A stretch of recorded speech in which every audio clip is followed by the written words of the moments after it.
ज्यादा सोचना, जिसे हम अंग्रेजी में ओवरथिंकिंग कहते हैं, आज के समय की एक आम समस्या है। यह समस्या हमारे मानसिक स्वास्थ्य को प्रभावित करती है और हमारे जीवन को भी मुश्किल बना देती है। बौद्ध धर्म में इस समस्या से निपटने के कई उपाय बताए गए हैं। इस प्रेरणादायक कहानी के माध्यम से हम जानेंगे कि कैसे हम ज्यादा सोचने से बच सकते हैं और एक संतुलित, सुखी जीवन जी सकते हैं। प्राचीन समय की बात है, एक गांव में एक युवक रहता था जिसका नाम अरुण था। अरुण बहुत ही बुद्धिमान और मेहनती था, लेकिन वह हमेशा अपनी चिंताओं और विचारों में उलझा रहता था। वह छोटी छोटी बातों को भी लेकर बहुत ज्यादा सोचता था। उसकी यह आदत उसके जीवन को मुश्किल बना रही थी। एक दिन अरुण ने सुना कि पास के जंगल में एक बौद्ध भिक्षु भंते आनंद ध्यान और शांति के बारे में सिखा रहे हैं। अरुण ने निर्णय लिया कि वह उनसे मिलकर अपनी समस्याओं का समाधान खोजेगा।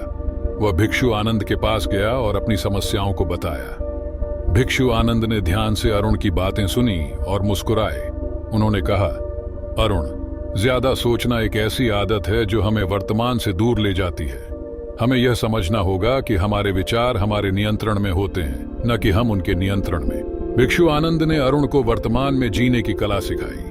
उन्होंने कहा, अधिकतर समय हम या तो भूतकाल की घटनाओं के बारे में सोचते रहते हैं या भविष्य की चिंताओं में उलझे रहते हैं। हमें यह समझना होगा कि जीवन केवल वर्तमान में है।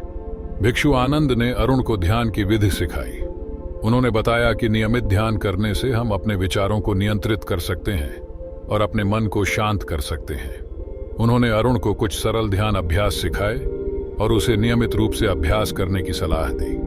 भिक्षु आनंद ने कहा, जब भी तुम्हारे मन में विचार आए, उन्हें जज किए बिना सिर्फ देखो। उन्हें एक बादल की तरह आने दो और जाने दो। इससे तुम अपने विचारों से अलग हो सकोगे और ज्यादा सोचने से बच सकोगे। भिक्षु आनंद ने अरुण को स्वीकार्यता और समर्पण की शिक्षा दी।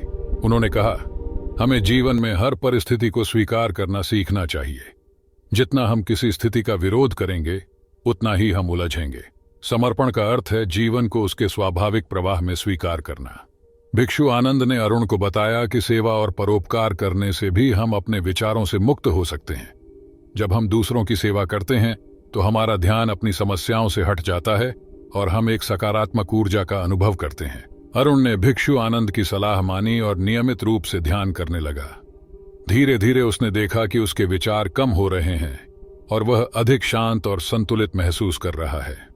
उसने सेवा और परोपकार का मार्ग भी अपनाया और देखा कि इससे उसकी चिंताएं कम हो गई हैं। इस प्रेरणादायक कहानी से हमें यह शिक्षा मिलती है कि ज्यादा सोचने से बचने के लिए हमें वर्तमान में जीना, ध्यान करना, विचारों का निरीक्षण करना, स्वीकार्यता और समर्पण का अभ्यास करना और सेवा और परोपकार में संलग्न होना चाहिए। बौद्ध धर्म की ये शिक्षाएं हमें एक संतुलित और सुखी जीवन जीने में मदद करती हैं। ज्यादा सोचना एक मानसिक आदत है जिसे हम बदल सकते हैं। बौद्ध धर्म के सिद्धांत और ध्यान की विधियां हमें इस आदत से मुक्त होने में मदद करती हैं। हमें बस इतना करना है कि हम नियमित रूप से इन अभ्यासों को अपने जीवन में शामिल करें और एक शांतिपूर्ण, संतुलित जीवन की ओर अग्रसर हों। आप इस बौद्ध प्रेरणादायक कहानी को अपने जीवन में लागू कर सकते हैं और ज्यादा सोचने से बच सकते हैं। यह कहानी हमें सिखाती है कि मानसिक शांति और संतुलन प्राप्त करने के लिए हमें अपने विचारों को नियंत्रित करना सीखना होगा और जीवन को उसके स्वाभाविक प्रवाह में स्वीकार करना होगा।